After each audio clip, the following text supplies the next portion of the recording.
The characters depicted in the Bible are not the individuals named. They are simply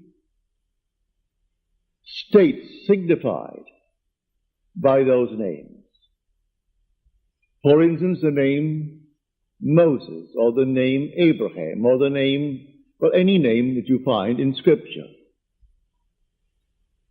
They are not individuals, as you and I are. It's simply a state of consciousness through which the individual, you and I, the immortal being, we pass through these states. The word Moses means to be born. It's the old perfective of the Egyptian verb to be born. Abraham, the father of the multitudes. We start there, moving through states. And you and I pass through these states towards our own redemption. We come to the end, and that state is personified in Scripture. And men take the personification and worship it as a person, stick it on the wall, and then cross themselves before it and genuflect, not knowing that these are states. So we must learn to distinguish between states and the individuals who pass through these states. These states are eternal. They are forever. You are an immortal being, and you move through states. The states remain permanent forever. You pass on. We change states. The states do not change. We change states. But we, the individual, we are forever. It's like moving through a city. The city remains, but we pass on. To think that because we have left the city, that the city has ceased to exist would be stupid. The city remains, and we go on. We pass from one state to another state, and finally we come to the end. That end is described in Scripture as Jesus. But that's a state. You are the immortal being passing through states. And when you come to the very end, you are in that state. It was predetermined. It was shown all of us before we started.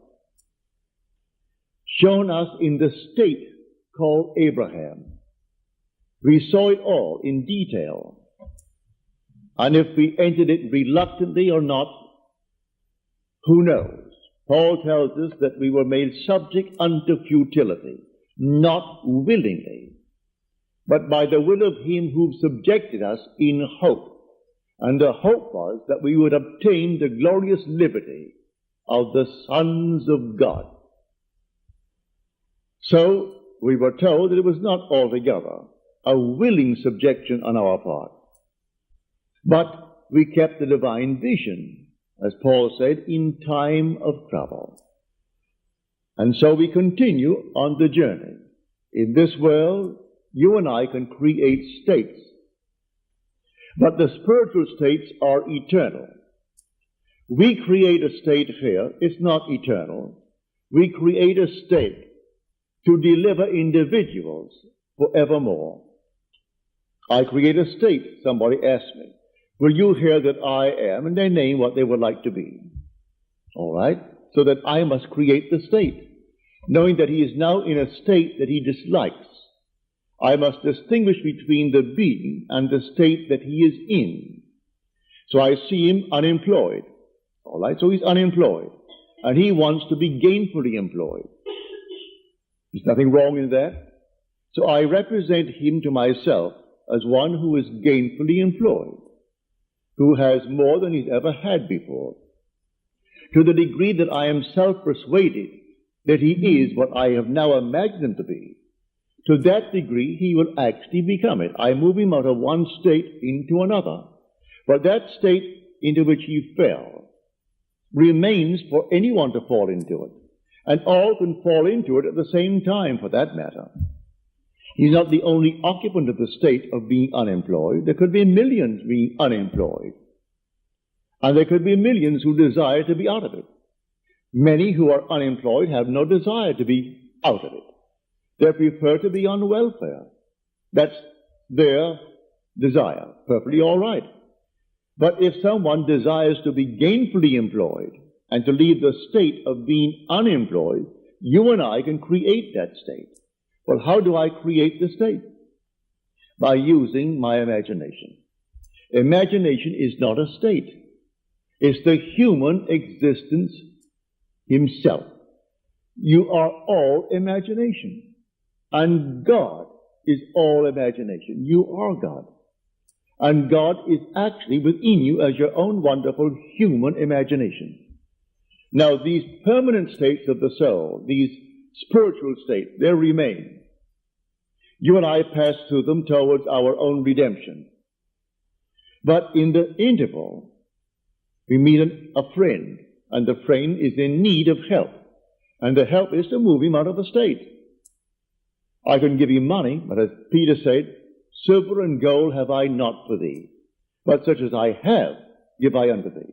And he creates a state, and takes the man from being a beggar, who's always begging on the corner, and puts him into a state where he jumps up with joy. He's now employed, not begging for money. So he didn't give him coins. He simply gave him a new state of consciousness. So I take you as an individual. I represent you to myself as the one that you would like to be. The one that I, if I were in your state, would like to be. I make it fit within what is known as the golden rule. I do unto others as I would have them do unto me. If I were in that state, would I like to be in some better state? Certainly. Well, then, do it to another. And so if he asks it of you, you simply represent him to yourself as being gainfully employed, or if he is unwell, as being well, or if he is not, if he wants to be married and he can't find the proper mate, then in your mind's eye, you assume that he has found the proper mate. Whatever it is that is a normal, natural request that is not in conflict with your own moral, ethical code. And you create a state. This state, then you lift your individual into that state. Well, how do I do it? I carry on a conversation mentally with that friend from the basis that he is in that state. He tells me how happy he is with his new job and how much he's making. I see him in my mind's eye radiant. Well, then, am I self-persuaded that this imaginal act is a fact? Do I really believe in the reality of what I've done? Do I believe that imagining creates reality? I do. Well, then, to the degree that I am self-persuaded, he becomes the embodiment of what I've imagined him to be. These are states. So man must distinguish between the individual and the state that he is in.